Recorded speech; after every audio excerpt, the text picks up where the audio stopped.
Allah ambil satu nikmatnya, puluhan juta keluar. Hari ini kita dalam keadaan sempurna. Sudahkah kita bersyukur kepada Allah saat kita bangun tidur? Ternyata setelah dibuka pintunya, si bapak sudah meninggal. Karena tidak ada batasan yang paling tipis yang memisahkan antara kedua hal, kecuali adalah batasan yang memisahkan antara kehidupan dan kematian. Karena batasan hidup dan mati tipis, maka sebagai seorang muslim, kita seharusnya mempersiapkan perbekalan untuk hari berbangkit nanti.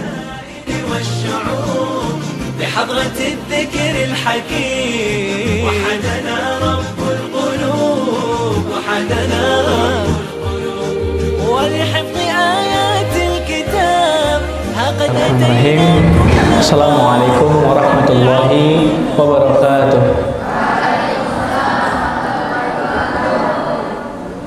Alhamdulillah, hamdan wa syukran lillah, wassalatu wassalamu ala rasulillah. Allahumma sholli ala Muhammad wa ala ali Muhammad. Yang pertama sekali, ikhwah fillah rahimakumullah, mari sama-sama kita bersyukur kepada Allah Subhanahu wa taala karena sampai detik ini Allah masih izinkan kita untuk menikmati miliaran fasilitas yang Allah berikan. Dulu waktu Ane SMA itu, kita pernah ada turnamen futsal. Ane lupa posisinya di mana, tapi waktu itu diselenggarakan outdoor. Nah, ketika Ane istirahat, ini outdoor ya, outdoor berarti di luar.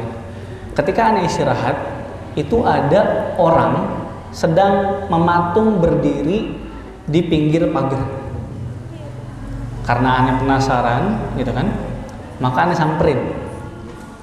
Assalamualaikum Pak. Iya waalaikumsalam. Dia pakai tongkat gitu, tapi masih bapak-bapak, masih terlihat kuat. Maka sedikit ngobrol, kemudian Ane bertanya, Bapak ngapain di sini Pak? Apa yang dijawab? Bapak itu menjawab, saya di sini sedang berjemur. Ane gini ya, bingung ya.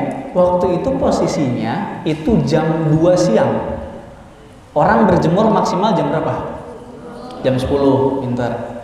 Jadi orang maksimal berjemur jam 10. Ini jam 2 siang. Lagi jemur. Oh iya. Ane saking penasaran, lihat jam. Bener nggak ya jam 2? Bener jam 2 gitu. Oh iya. Lama banget Pak berjemur? Iya. Jadi ceritanya, singkat cerita, Bapak ini satu sarafnya rusak, sehingga membuat Bapak ini nggak bisa keringetan.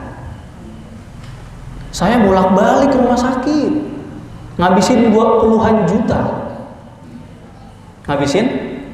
juta. Bapak antum di sini ngabisin jutaan untuk sekolahin antum. Orang ini menghabiskan puluhan juta supaya bisa keringetan. Habis uang saya. Akhirnya saya berusaha sendiri, jemur sendiri dan segala macam. Ya alhamdulillah ini dapat sedikit. Allah ambil satu nikmatnya, puluhan juta keluar. Hari ini kita dalam keadaan sempurna. Sudahkah kita bersyukur kepada Allah saat kita bangun tidur? Ingatkah kita kepada Allah? Alhamdulillah masih bangun. Tangan ada, kaki ada, lubang ada, kan? Pernahkah kita bersyukur kepada Allah? Kadang-kadang manusia lupa. Padahal tingkat kesyukuran seseorang, kemarin mik, sekarang apa nih? Nah ya, sekarang Hafiz aman. Karena miknya sudah siap. Air juga aman. Ini siapa yang siap ini? Barakallahu fiik. Syukran ya. Jadi mari sama-sama kita bersyukur kepada Allah Subhanahu wa taala. Ingat bahwasanya kita harus bersyukur. Makanya kan ada doanya, Allahumma a'inni ala dzikrika wa syukrika wa husni ibadatik. Itu supaya kita menjadi orang-orang yang bersyukur gitu loh. Maka dalilnya ketika orang sudah bersyukur, maka Allah akan tambah. Ya. Baik. Sudah dibuka belum?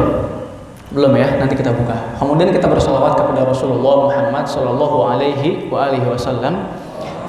Semoga kita dan keluarga kita dan orang-orang yang kita cintai termasuk golongan orang-orang yang diberikan syafaat di hari berbangkit nanti ya. Mari sama-sama kita buka pertemuan kita pada hari ini dengan membaca Bismika Allahumma salah ya. Buat yang ngantuk. Nah, yang ngantuk apa apa? Ani persilahkan untuk tidur. Ani tidak akan singgung, tidak akan marahin ya, tapi jangan lupa doa. Nah, ya. Bismika Allahumma. Nah, bagi yang mau belajar, kita buka dengan sama-sama membaca basmalah. Bismillahirrahmanirrahim. Rabbi zidni ilman warzuqni fahman. Baik, ikhwah fillah rahimakumullah. Mungkin pembahasan malam ini akan bersambung. Kalau Allah izinkan, kita akan sambung di hari Ahad. Kalau Allah izinkan. Tapi kalau Allah nggak izinkan, maka Anda akan membahas semampu Anda. Karena pada malam ini, hari ini kita akan membahas walau taqallamal mauta. Apa artinya? Artinya adalah andai mayat bisa bicara. Nah, jangan takut, bahas mayat takut ya. Aneh ya, ngeliat kuburan tuh biasa aja ya. Dari rumah sampai musola di rumah itu kuburan panjang tuh. Orang-orang takut lewat kuburan. Kuburan itu isinya orang yang sedang meninggal. Orang yang sudah meninggal. Yang mana dia sibuk di alam barzah. Nanti kita akan jelaskan betapa sibuknya orang-orang di alam barzah. Jadi nggak mungkin ada kuburan kebuka, pocongnya keluar, gitu kan? Dari WC ada tangan narik-narik, wah, nggak mungkin karena mereka sedang sibuk. Ya, atau misalnya jalan-jalan keliling-keliling kampung, itu arwah yang kemarin penasaran. Ngapain penasaran? Iya, matinya kelaparan. Jadi setiap malam semua rumah diketok minta makan. Gak ada arwah minta makan. Kalau minta amal, iya, arwah kok minta makan ya. Kalau Allah kasih dia kesempatan hidup, nggak mungkin dia minta makan. Sudah terlihat alam barzah, nggak mungkin kalau dia hidup lagi minta makan. Mintanya apa? Amal. Ya. Nah, maka ikhwah fillah rahimakumullah, kita akan awali pembahasan malam ini dengan kisah nyata. Kisah apa? Based on true story. Kisah nyata ya. Yang terjadi, mungkin anak kelas 11 ya sudah dapat ceritanya ya, tapi kita review lagi. Kelas 11 atau kelas 10 ya? Kelas 11 ya? Baik. Suatu hari ada seseorang yang sedang belanja di pusat perbelanjaan di Jakarta. Kisah nyata loh ya. Kisah nyata, bukan ngadi-ngadi. Maka singkat cerita, keluar dari pusat perbelanjaan, orang ini bawa satu troli penuh belanjaan, dibantuin sama, kalau bahasa pasarnya kuli panggul ya, kuli panggul sekalian parkir lah. Semua barang dimasukin ke dalam mobil, orang itu masuk ke dalam mobil, start engine gitu kan, mobilnya juga mewah, mobilnya lux ini ya, jadi bukan mobil carry ya. Ada yang punya mobil carry? Ya nggak apa-apa juga, masih mending punya mobil ya, ini nggak punya mobil. Kemudian masuk gigi R. Gigi R itu apa? Mundur. Ketika masuk gigi R, lampu indikator kuning nyala, ya kan? Sudah biasa.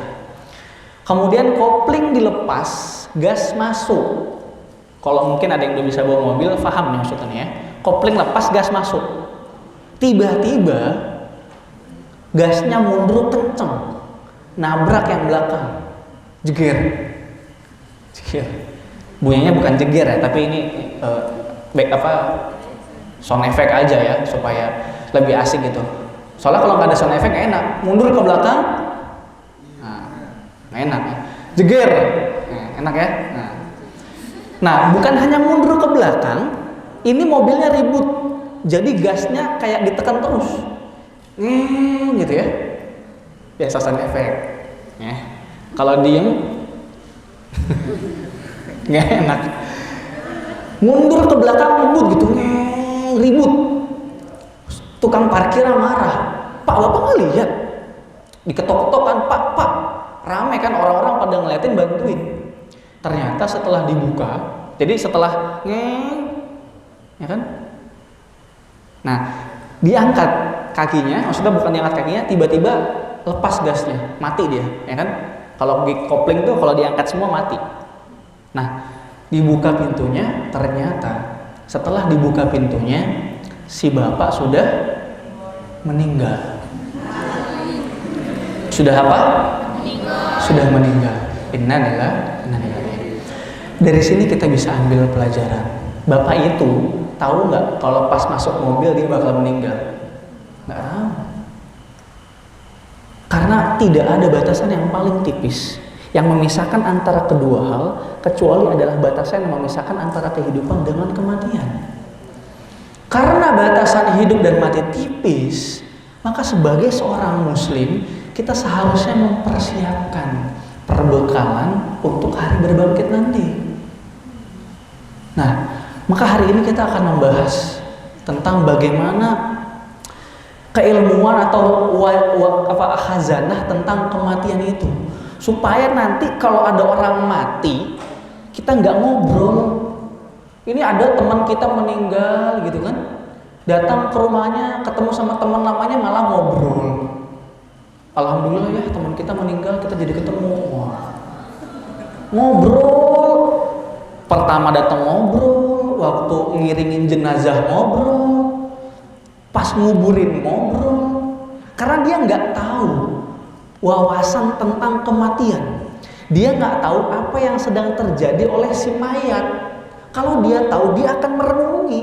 Aneh, ketika mendapatkan pengetahuan ini, setiap yang meninggal, aneh bengong.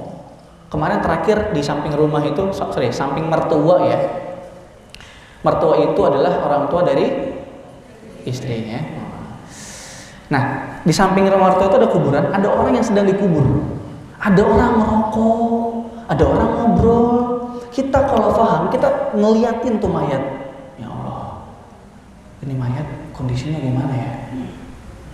Lagi ditanya atau gimana ya? Lagi dikasih nikmat atau lagi dikasih ujian ya? Atau lagi dikasih siksa ya?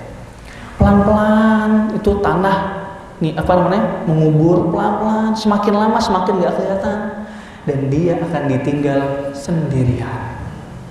Siapapun antum, siapapun orang yang mencintai antum, gak mau menemani antum di kuburan.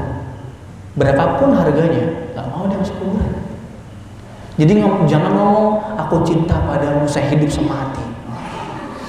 Bullshit. Nah, ya. Bohong. Saya hidup iya, semati maksudnya tuh kehidupan setelah di akhirat harus bersama-sama. Memang. Tapi kalau saya hidup semati, mana mau? Ya, dibayar berapapun nggak akan mau. Ikhwah fillah rahimakumullah. Nah, maka di sini kita awali dengan perumpamaan. Kadarda itu suka kalau menyampaikan tausiah itu suka dengan perumpamaan. Sekarang kita perumpamaan. Setiap orang pasti mengalami safar. Safar itu apa sih? Perjalanan, berpindah dari satu tempat ke tempat lain. Ada perjalanan yang singkat, ada perjalanan yang dekat, ada perjalanan yang jauh.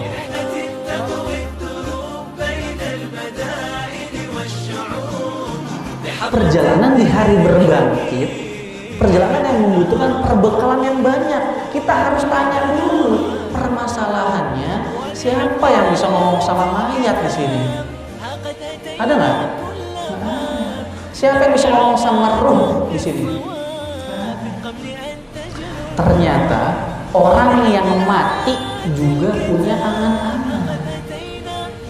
Orang yang meninggal punya perbedaannya. Orang yang hidup angan-angannya bisa Allah kabulkan, tapi orang yang mati angan-angannya tidak akan pernah dikabulkan.